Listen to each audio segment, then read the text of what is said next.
नमस्कार दोस्तों, स्वागत है आपका आपके अपने चैनल महाविद्या एकेडमी में। तो आज हम स्टार्ट कर रहे हैं विश्व का भूगोल।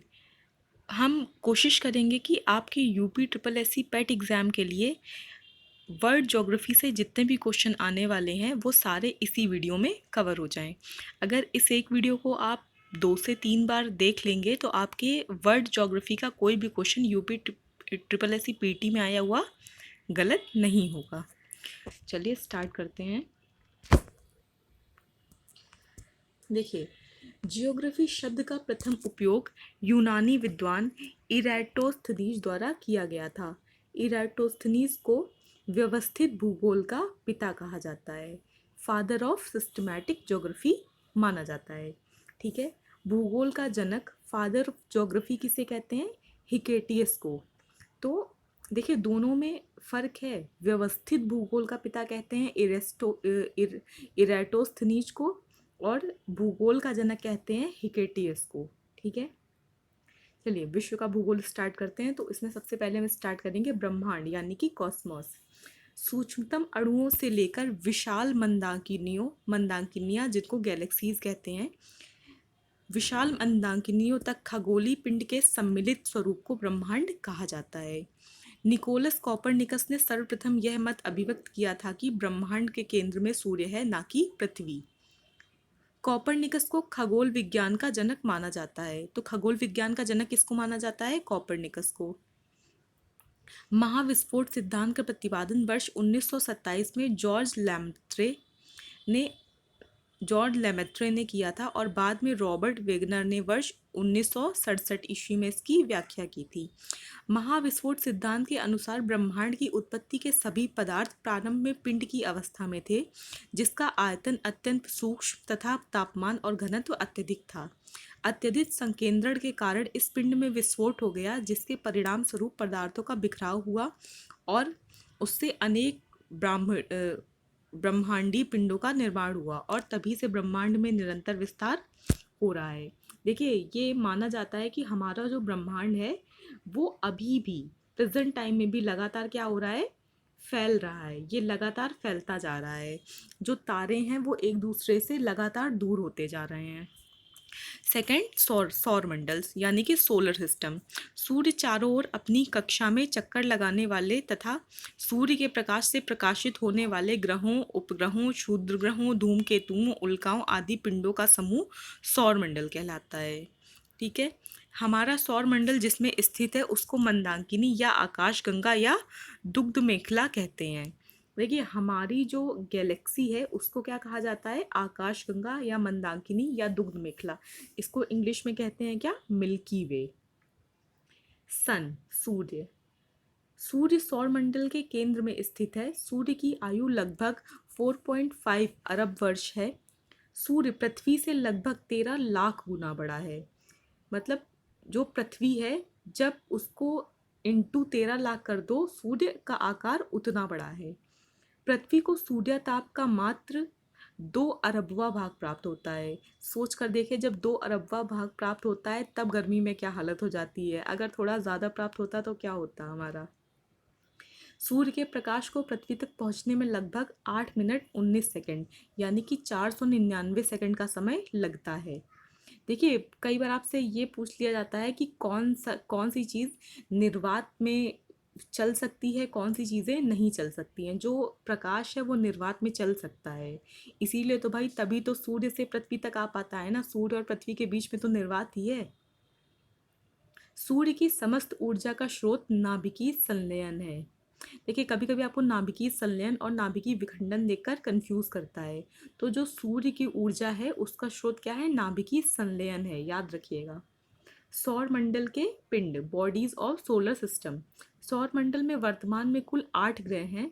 सूर्य से दूरी के आधार पर ग्रहों का क्रम बुध, शुक्र, पृथ्वी, मंगल, बृहस्पति, शनि, अरुण, वरुण हैं।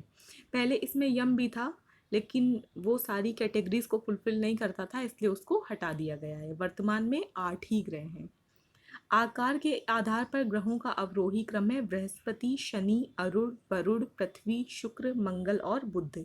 यानी कि आकार में सबसे बड़ा कौन सा है? बृहस्पति, और सबसे छोटा कौन सा है? बुध ग्रह। नेक्स्ट आते हैं सूर्य ग्रहण। सूर्य सोलर एक्लिप्स तब होता है, यानी कि सूर्य ग्रहण तब होता है जब चंद्रमा सूर्य और पृथ्वी के बीच में आ जाता है, जिससे सूर्य का प्रकाश पृथ्वी तक नहीं पहुंच पाता। सूर्य ग्रहण प्रतिपदा न्यू मून डे या अमावस्या को ही होता है। देखिए सूर्य ग्रहण हमेशा कब पड़ेगा, अमावस्या को पड़ेगा। ठीक है, अब देखिए हम ग्रहों के बारे में जान लेते हैं। तो पहला ग्रह कौन सा है, बुध, जिसको कहते हैं मरकरी। यह सूर्य के सर्वाधिक निकट स्थित ग्रह है। इसे सूर्य की परिक्रमा करने में लगभग 88 पृथ्वी दिन समय लगता है। यह सौरमंडल का सबसे छोटा ग्रह है जिसके पास कोई अपना उपग्रह नहीं है। नेक्स्ट ग्रह पे आते हैं वीनस, यानी कि शुक्र। शुक्र सर्वाधिक चमकीला ग्रह है। कई बार पूछा जाता है कि सबसे चमकीला ग्रह कौन सा है, पृथ्वी के का सबसे नज़दीक कौन है, सबसे गर्म कौन सा है, भोर का तारा किसे कहते हैं, पृथ्वी की बहन किसे कहते हैं। तो ये सारे ही कौन है, शुक्र हैं। तो शुक्र सर्वाधिक चमकीला ग्रह है। शुक्र पृथ्वी के सबसे नज़दीक तथा सर्वाधिक गर्म ग्रह है। शुक्र को भोर का तारा तथा सायन का तारा या सांझ का तारा कहा जाता है। शुक्र को पृथ्वी की बहन भी कहा जाता है, क्योंकि घनत्व, आकार तथा एवं व्यास में यह पृथ्वी के लगभग बराबर है।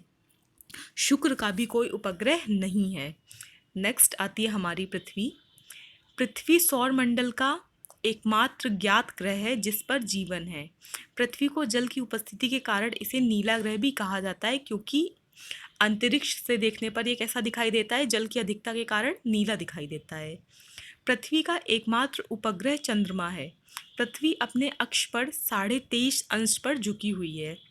पृथ्वी 23 घंटे 56 मिनट और 4 सेकंड में अपने अक्ष पर एक चक्कर पूरा करती है। इसी गति को घूर्णन गति अथवा दैनिक गति कहते हैं। देखिए बहुत हम लोग राउंड में बता देते हैं कि 24 घंटे लगते हैं, लेकिन 24 घंटे नहीं लगते। एग्जैक्ट कितना लगता है, 23 घंटे 56 मिनट और 4 सेकंड लगते हैं। नेक्स्ट आते हैं, पृथ्वी अपने अक्ष पर घूमने को घूर्णन या परिभ्रमण कहते हैं। इसी के कारण दिन रात होते हैं। दिन रात होने का क्या कारण है, पृथ्वी का अपने अक्ष पर घूर्णन या परिभ्रमण। पृथ्वी को सूर्य की एक परिक्रमा पूरी करने में 365 दिन 6 घंटे 9 मिनट और 9.51 सेकंड का समय या 365.25 दिन का समय लगता है।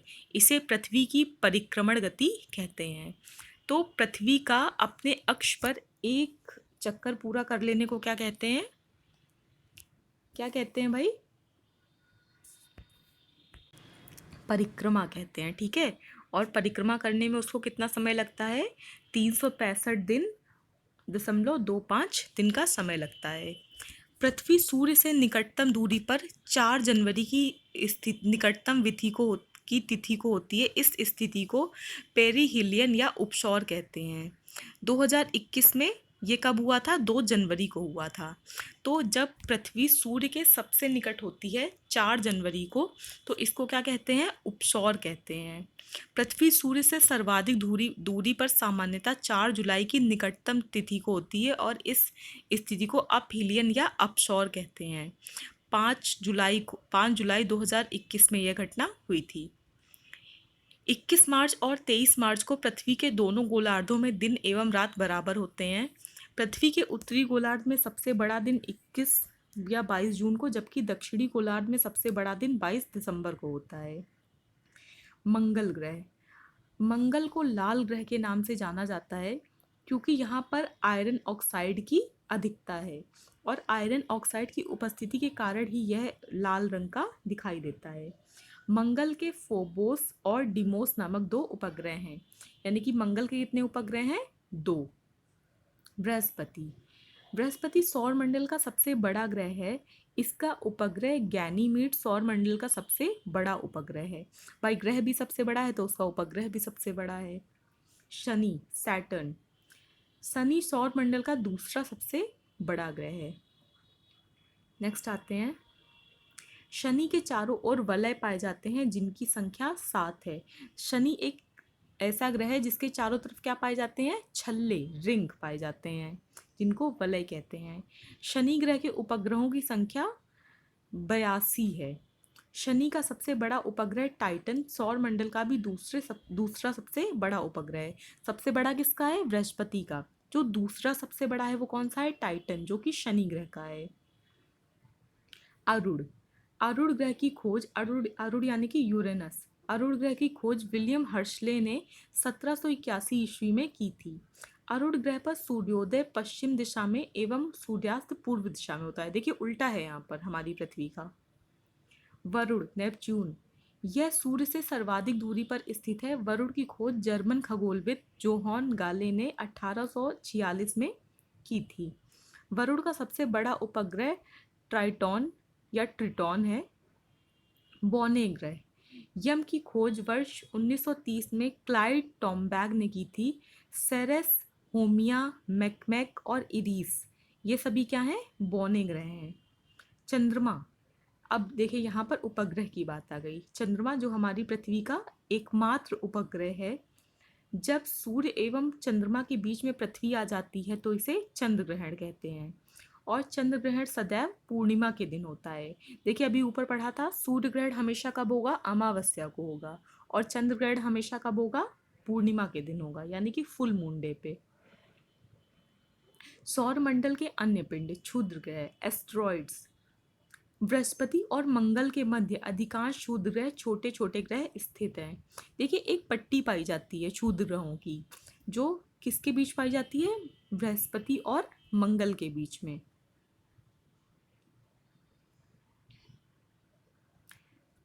नेक्स्ट आते हैं, क्षुद्र ग्रह सूर्य की परिक्रमा करते हैं। क्षुद्र ग्रहों के पृथ्वी से टकराने पर पृथ्वी की सतह पर विशाल गर्त का निर्माण हो जाता है। देखिए जब ये क्षुद्र ग्रह तेजी से अंतरिक्ष से आकर पृथ्वी की सतह पर टकराते हैं तो बड़े बड़े गड्ढे बन जाते हैं, जिनको क्या कहते हैं? विशाल गर्त कहते हैं। धूमकेतु, कॉमेट। धूमकेतु सौर मंडलीय निकाय हैं जो पत्थर, धूल, बर्फ और गैस के बने हुए छोटे छोटे खंड होते हैं। धूमकेतुओं की पूंछ हमेशा सूर्य की विपरीत दिशा में होती है। देखिए ये पूछा जा सकता है कि जो धूमकेतुओं की पूंछ है वो हमेशा किस दिशा में होती है? तो वो हमेशा सूर्य की विपरीत दिशा में होगी। धूमकेतुओं को पुच्छल तारा भी कहते हैं। अक्षांश, लैटिट्यूड। देखिए पृथ्वी के ग्लोब पर विषुवत वृत्त से उत्तर या दक्षिण में स्थित किसी स्थान की कोणीय दूरी को अक्षांश कहते हैं। देखिए यहाँ पर आपको ये डायग्राम दिया गया है।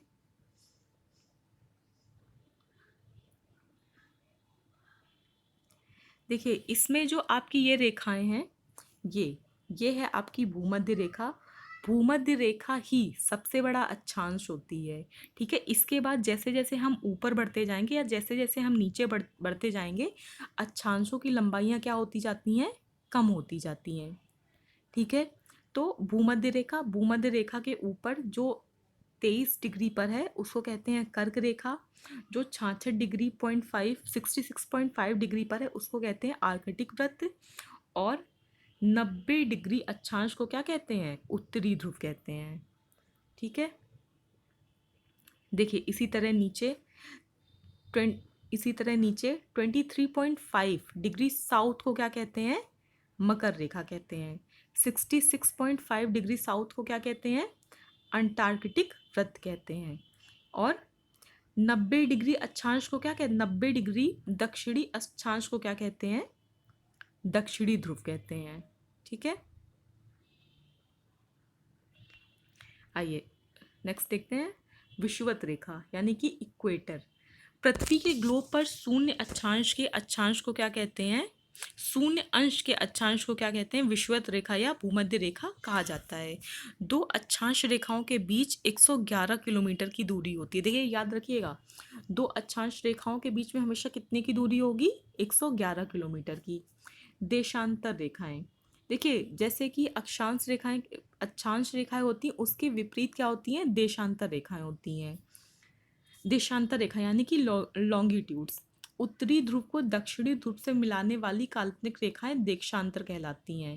देखिए ये हमारी कैसे जा रही थी? पूर्व से पश्चिम जा रही थी अक्षांश रेखाएं, लेकिन देशांतर रेखाएं कैसे चलती हैं? उत्तर से दक्षिण चलती हैं। ठीक है, शून्य अंश देशांतर रेखा को ग्रीनविच रेखा या प्रधान मध्याह्न रेखा भी कहा जाता है।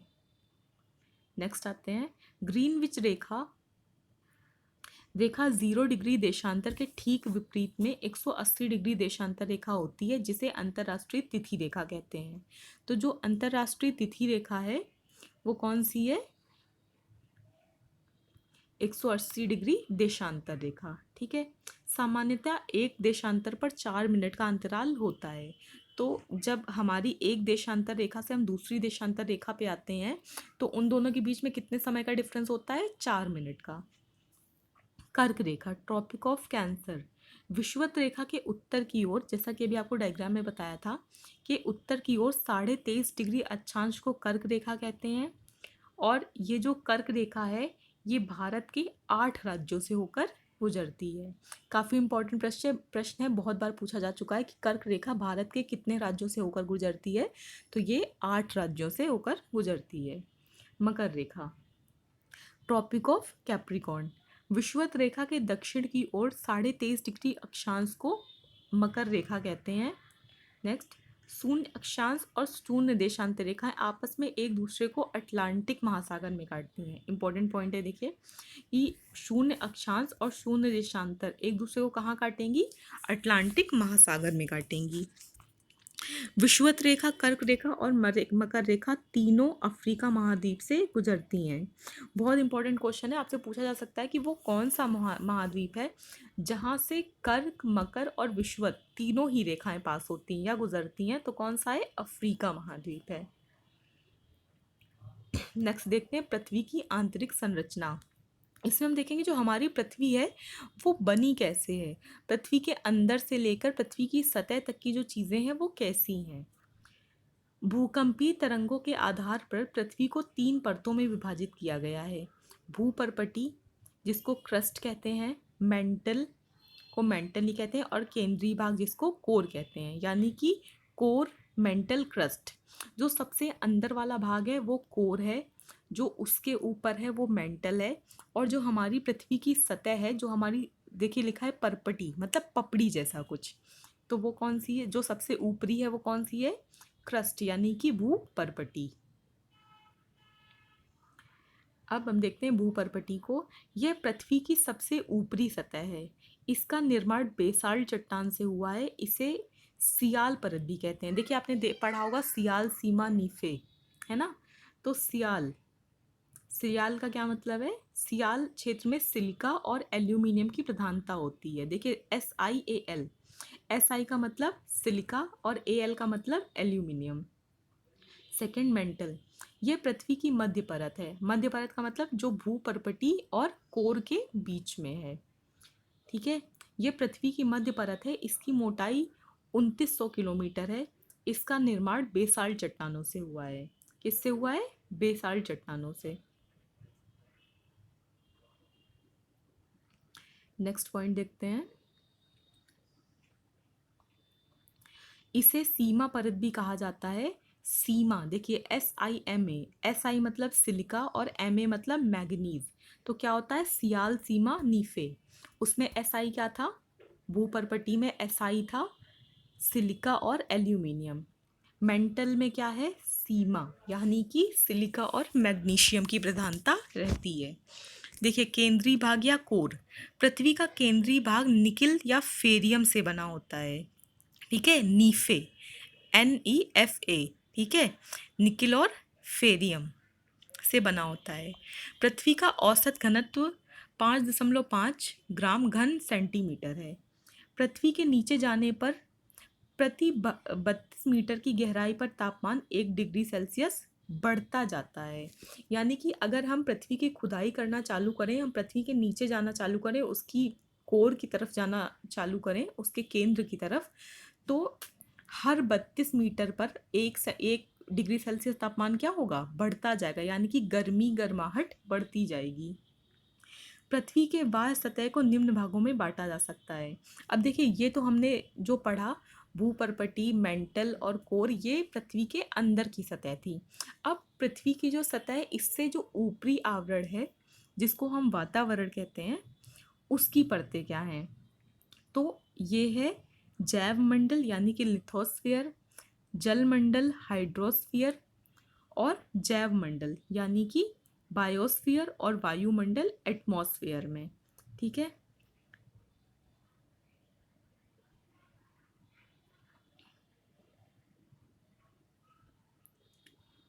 तो नंबर 4 आते हैं हम। एक सेकेंड, चलिए नेक्स्ट पे आते हैं। जो हमारा नेक्स्ट पॉइंट है वो है स्थल मंडल यानी कि लिथोस्फेयर।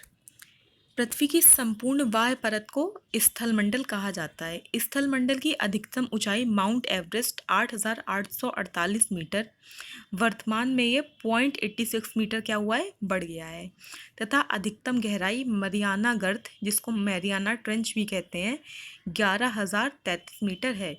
यानी कि जो धरती है इसकी सबसे ऊंची जगह कौन सी है, माउंट एवरेस्ट, और सबसे जो गहरी जगह है वो कौन सी है, मैरियाना गर्त।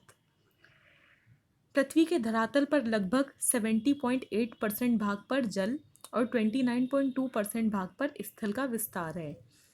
मतलब 70% जो भाग है वो पानी से घिरा हुआ है, और जो 29% भाग है लगभग वो स्थल से घिरा हुआ है। चट्टान, रॉक। पृथ्वी की वाय परत पर मिलने वाले कठोर पदार्थों को शैल या चट्टान कहते हैं। चट्टान को उत्पत्ति के आधार पर 3 भागों में विभाजित किया जाता है। आग्नेय शैल, जिसको इग्नियस रॉक कहते हैं, अवसादी शैल, जिसको सेडिमेंट्री रॉक्स कहते हैं, रूपांतरित शैल, जिसको मेटामॉर्फोसिस रॉक कहते हैं। नेक्स्ट पॉइंट पे आते हैं। आग्नेय शैल, मैग्मा लावा के जमने से आग्नेय शैल का निर्माण होता है। आग्नेय शैल का निर्माण कैसे होता है, मैग्मा और लावा के जमने से होता है। आग्नेय शैल को प्राथमिक शैल भी कहा जाता है। प्राथमिक शैल किसको कहते हैं, आग्नेय शैल को। बेसाल्ट, ग्रेनाइट, पैगमाटाइट, डायोराइट, गैब्रो आदि आग्नेय चट्टानों के उदाहरण हैं। सेकंड, अवसादी शैल। इसका निर्माण शैलों के क्षरण से प्राप्त अवसादों के लगातार जमा होते रहने से परतों के रूप में होता है। अवसादी शैल परतदार होती हैं। कौन सी शैलें परतदार होती हैं, अवसादी शैलें। अवसादी शैलों में वनस्पति और जीव जंतुओं का जीवाश्म पाया जाता है। अवसादी शैलों में खनिज तेल भी पाया जाता है। बलुआ पत्थर, चूना पत्थर, नमक की चट्टान आदि अवसादी शैलों के उदाहरण हैं। रूपांतरित शैलें देखते हैं। रूपांतरित शैलें क्या होती हैं, रासायनिक क्रियाओं, ताप, दाब आदि के कारण आग्नेय एवं अवसादी शैलों के स्वरूप में परिवर्तन हो जाता है, जिसे रूपांतरित अथवा कायांतरित शैल भी कहा जाता है। ठीक है। बहुत सारी चीज़ें होती हैं, जो मौसम की घटनाएं होती हैं उनके कारण क्या है, जो आग्नेय शैल होती हैं और जो अवसादी शैल हैं वो परमानेंट रूप से एक अलग चीज़ बनती हैं, जो जिसे क्या कहते हैं, रूपांतरित या कायांतरित शैल कहा जाता है। जैसे कि स्लेट, शिस्ट, संगमरमर, क्वार्टिजाइट, फाइलाइट और नीश रूपांतरित शैलों के उदाहरण हैं। देखिए आपसे ये एग्जाम्पल्स देकर पूछ लिया जाता है कि बताइए ये कौन सी हैं, रूपांतरित हैं, आग्नेय हैं कि अवसादी हैं। नेक्स्ट पॉइंट आते हैं ज्वालामुखी पे, वॉल्केनो।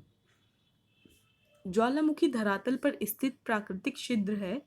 छिद्र मतलब छेद, जिससे पृथ्वी के अंदर से मैग्मा, राख, जलवाष्प तथा अन्य गैसें बाहर निकलती हैं। ज्वालामुखी विस्फोट से निकलने वाली गैसों में जलवाष्प सर्वाधिक मात्रा में पाई जाती है। जलवायु उद्गार के समय भूगर्भ में स्थित तरल पदार्थ को मैग्मा कहते हैं। देखिए ये पॉइंट याद रखिएगा, मैग्मा किसे कहते हैं, ज्वालामुखी उद्गार के समय भूगर्भ में स्थित तरल पदार्थ को क्या कहते हैं, मैग्मा कहते हैं। एंडीज पर्वत पर स्थित एकांकागुआ विश्व का सबसे ऊंचाई पर स्थित मृत ज्वालामुखी पर्वत है। तो विश्व का सबसे ऊंचा मृत ज्वालामुखी पर्वत कौन सा है, एकांकागुआ। ठीक है। अब देखिए सक्रिय ज्वालामुखी। ज्वालामुखी दो प्रकार के होते हैं, एक सक्रिय और एक सुषुप्त। तो जो सक्रिय ज्वालामुखी यानी कि एक्टिव वोल्केनो, सक्रिय ज्वालामुखी वह ज्वालामुखी है जिनसे अक्सर उद्गार होता रहता है।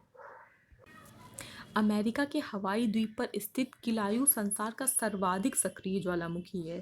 तो संसार का सर्वाधिक सक्रिय ज्वालामुखी कौन सा है, किलायू, जो कि कहाँ पर है, अमेरिका में। भूमध्य सागर में सिसिली के उत्तर में लिपारी द्वीप पर अवस्थित स्ट्रोम्बोली ज्वालामुखी को भूमध्य सागर का प्रकाश स्तंभ कहा जाता है। ठीक है, तो भूमध्य सागर का प्रकाश स्तंभ किसको कहा जाता है? स्ट्रोम्बोली ज्वालामुखी को। नंबर सेकंड है प्रक्षुब्ध ज्वालामुखी यानी कि डोरमेंट वोल्केनोज। प्रक्षुब्ध ज्वालामुखी वे ज्वालामुखी हैं जिनमें पिछले कुछ समय से उद्गार नहीं हुआ है लेकिन भविष्य में उद्गार होने की संभावना है। संयुक्त राज्य अमेरिका का माउंट सेंट हेलेंस प्रक्षुब्ध ज्वालामुखी है। देखिए टाइप के हिसाब से जो थर्ड आता है वो है कौन सा? मृत यानी कि एक्सटिंट, जो एक्सटिंट हो चुका है, एक्सटिंट वोल्केनो। मृत ज्वालामुखी वे ज्वालामुखी हैं जिनमें प्राचीन समय में कभी उद्गार हुआ था लेकिन आगे उद्गार होने की संभावना नहीं है। मृत ज्वालामुखियों में पंजाब का कोह सुल्तान, ईरान का दामवंत, म्यांमार का पोपा, अफ्रीका का कुलाल व किलिमंजारो, इक्वाडोर का चिम्बराजो आदि प्रमुख हैं। इनके नाम याद रखिएगा। पाकिस्तान का कोह सुल्तान, ईरान का दामवंत, म्यांमार का पोपा, अफ्रीका का कुलाल व किलिमंजारो और इक्वाडोर का चिम्बराजो। प्रशांत ज्वालामुखी के तटीय भाग में सर्वाधिक संख्या में सक्रिय ज्वालामुखी पाए जाने के कारण इस क्षेत्र को अग्नि वलय कहा जाता है। रिंग ऑफ फायर बहुत इंपॉर्टेंट है कि रिंग ऑफ फायर कहाँ पर है? प्रशांत ज्वालामुखी में है, प्रशांत महासागर में है। और प्रशांत महासागर को के इस भाग को क्यों कहा जाता है? क्योंकि यहाँ पर सर्वाधिक संख्या में सक्रिय ज्वालामुखी पाए जाते हैं। नेक्स्ट टॉपिक है भूकंप। पृथ्वी की आंतरिक हलचलों के माध्यम से धरातल पर होने वाले कंपन को क्या कहते हैं? भूकंप कहते हैं। भूकंप के दौरान 3 प्रकार की तरंगें उत्पन्न होती हैं। पी तरंग, पी अथवा प्राथमिक जिसको प्राइमरी वेव्स कहते हैं। दूसरी एस तरंग या द्वितीयक तरंग जिसको सेकेंडरी वेव्स कहते हैं। तीसरी एल अथवा सतही जिसको सरफेस वेव्स कहते हैं। ठीक है, या सतही तरंगे। पी तरंगे पृथ्वी के अंदर सभी माध्यमों से होकर गुजर सकती हैं। देखिए ये आपसे पूछा जा सकता है कौन सी तरंग किस माध्यम से होकर गुजर सकती है, कौन सी तरंग किस माध्यम से होकर नहीं गुजर सकती है। तो जो पी तरंगे हैं वो सभी माध्यमों यानी ठोस, द्रव, गैस सभी माध्यमों से होकर गुजर सकती हैं।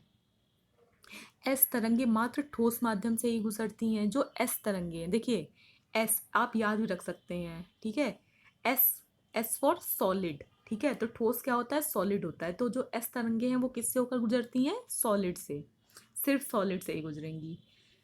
एल तरंगे ठोस, तरल और गैस तीनों माध्यमों से गुजर सकती हैं। एल तरंगे सर्वाधिक विनाशकारी होती हैं।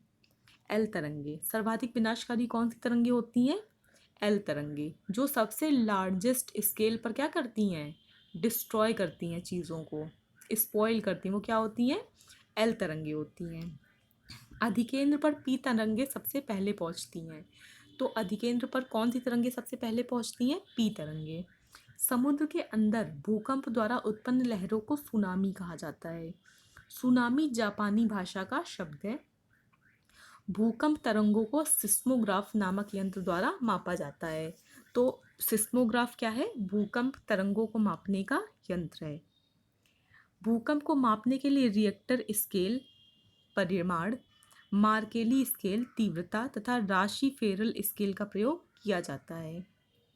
अब देखिए विभिन्न स्थलाकृतियों को देख लेते हैं। धरातल पर पृथ्वी के अंतर्जात तथा बहिर्जात बलों के कारण विभिन्न प्रकार की स्थलाकृतियों का निर्माण होता है। देखिए जो हमारी पृथ्वी की सतह है का जो धरातल है इस पे लगातार कुछ फोर्स काम करते रहते हैं। कुछ फोर्स हैं जो अंदर की तरफ काम करते हैं और कुछ फोर्स हैं जो बाहर की तरफ से काम करते हैं। तो इस कारण पृथ्वी की धरातल पर, पृथ्वी की सतह पर कई तरह की आकृतियां बन जाती हैं जिनको हम आगे देखेंगे। पहला पर्वत यानी कि माउंटेन। पर्वत धरातल का वह विशिष्ट रूप है जो सामान्य तल से ऊंचा, तीव्र ढाल वाला होता है। इसका शिखर संकुचित क्षेत्र वाला होता है। निर्माण के आधार पर पर्वत 4 प्रकार के होते हैं। ठीक है, देखिए यहाँ पर पर्वतों के प्रकार देख रहे हैं। पहला कौन सा है? अवरोधी या ब्लॉक पर्वत यानी कि ब्लॉक माउंटेन्स। ब्लॉक पर्वत का निर्माण तनाव या खिंचाव की शक्तियों के कारण होता है।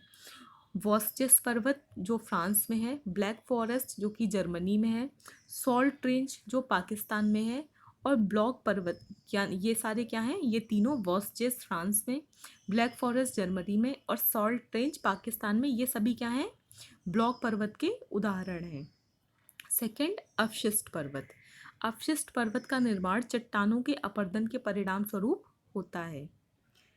भारत की विंध्याचल, नीलगिरी, पारसनाथ, राजमहल की पहाड़ियाँ, स्पेन की सेरा नवादा तथा अमेरिका की गैसा एवं बूटे घर्षित पर्वत के उदाहरण हैं। नंबर सेकंड, देखिए इसका मतलब क्या है, अवशिष्ट पर्वतों का मतलब वो पर्वत जो बहुत टाइम पुराने हैं और अपरदन के कारण लगातार क्या हो रहे हैं, घिसते जा रहे हैं, उनका आकार क्या हो रहा है, छोटा होता जा रहा है, उनकी ऊंचाई कम होती जा रही है। नंबर थर्ड आते हैं मोरदार या वलित पर्वत, जिसको फोल्ड माउंटेन या फोल्डेड माउंटेन्स भी कहते हैं। मोरदार पर्वत का निर्माण पृथ्वी की आंतरिक शक्तियों संपीड़न के कारण पृथ्वी की सतह पर चट्टानों के मुड़ने से होता है। भारत का हिमालय, रूस का यूराल, उत्तर अमेरिका का रॉकी, दक्षिणी अमेरिका का एंडीज मोरदार पर्वत के उदाहरण हैं। ये सभी किसके उदाहरण हैं, फोल्डेड माउंटेन्स के उदाहरण हैं। भारत का अरावली पर्वत विश्व का सबसे पुराना वलित पर्वत है। तो विश्व का सबसे पुराना वलित पर्वत कौन है, हमारे भारत का अरावली पर्वत। अरावली की सबसे ऊंची चोटी माउंट आबू के निकट गुरु शिखर है। तो माउंट आबू की सबसे तो जो अरावली है इसकी सबसे ऊंची चोटी कौन सी है, माउंट आबू के निकट गुरु शिखर। एंडीज पर्वत विश्व की सबसे लंबी पर्वत श्रृंखला है। देखिए ऊंची नहीं पूछ रहा है, ऊंची नहीं बता रहा है, लंबी बता रहा है, रेंज बता रहा है। तो सबसे लंबी जो पर्वत श्रृंखला है वो कौन सी है, एंडीज। जो सबसे ऊंची है वो तो माउंट एवरेस्ट है। नेक्स्ट, पिरेनीज पर्वत फ्रांस और स्पेन के मध्य सीमा बनाता है। तो जो पिरेनीज पर्वत है वो किन दो देशों की बाउंड्री का काम करता है, फ्रांस और स्पेन की। देखिए विश्व की कुछ प्रमुख पर्वत श्रेणियां देख लेते हैं जो इम्पोर्टेंट है।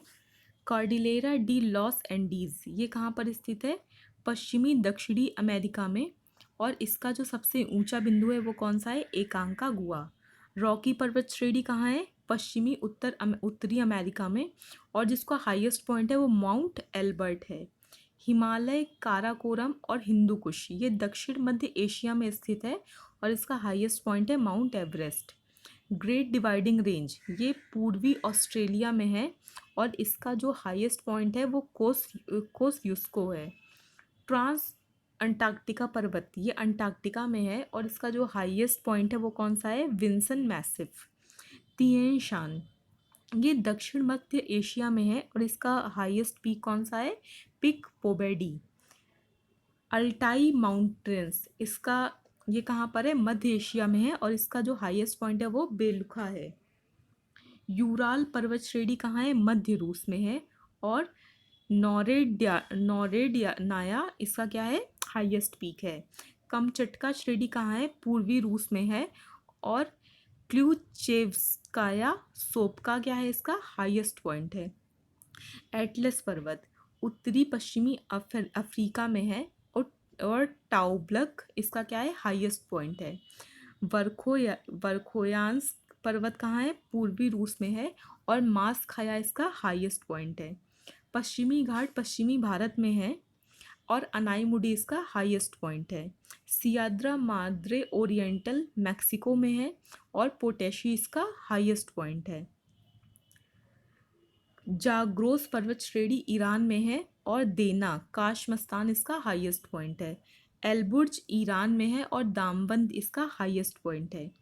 स्कैंडेनेवियन रेंज कहाँ है, पश्चिमी नॉर्वे में, और गैल्डोपिनेज क्या है, इसका हाईएस्ट पॉइंट है। ड्रेकेंसबर्ग पर्वत दक्षिण अफ्रीका में है, इसका हाईएस्ट पॉइंट टवाना एंटलियाना है। काकेशस पर्वत रूस में है और इसका जो हाईएस्ट पॉइंट है वो अल्ब्रुश है जो इसकी पश्चिमी चोटी है। अलास्का श्रेणी कहाँ है, अलास्का, और अलास्का किस देश का भाग है, इस अलास्का पर किसका अधिकार है, संयुक्त राज्य अमेरिका का। तो अलास्का की जो सबसे ऊंची चोटी है वो है माउंट मैकिनले। ठीक है। कास्केड रेंज कहाँ पर है? संयुक्त राज्य अमेरिका और कनाडा दोनों में ही फैली हुई है, और इसका जो हाईएस्ट पीक है वो क्या है? Mount Rainier. Next alpine Apennine Italy में है, और इसका जो हाईएस्ट पॉइंट है वो है कोर्नो ग्रैंडे। अपलेशियंस पर्वत कहाँ है? पूर्वी संयुक्त राज्य अमेरिका और कनाडा में ये फैले हुए हैं। इसका जो हाईएस्ट पॉइंट है वो क्या है? Mount Mitchell. जो आल्प्स पर्वत हैं ये पश्चिमी यूरोप में फैले हुए हैं। ठीक है। तो जो रूस और यूरोप की सीमा बनाता है, कहा जाता है कि वो यही पर्वत बनाते हैं, और इसकी इसकी जो हाईएस्ट पॉइंट है वो क्या है? मॉन्ट ब्लैक। यहाँ पर हमने इतना देखा है। हमारा जो नेक्स्ट स्टार्ट होगा वो होगा पठार, जो कि हम नेक्स्ट वीडियो में देखेंगे। इस सीरीज़ को कंप्लीट देखिएगा, ये ज्योग्राफी की सीरीज़ है, और इस सीरीज़ को कंप्लीट करने के बाद आप यूपी ट्रिपल एससी में ज्योग्राफी का एक भी क्वेश्चन गलत नहीं करेंगे। वीडियो देखने के लिए थैंक यू सो मच।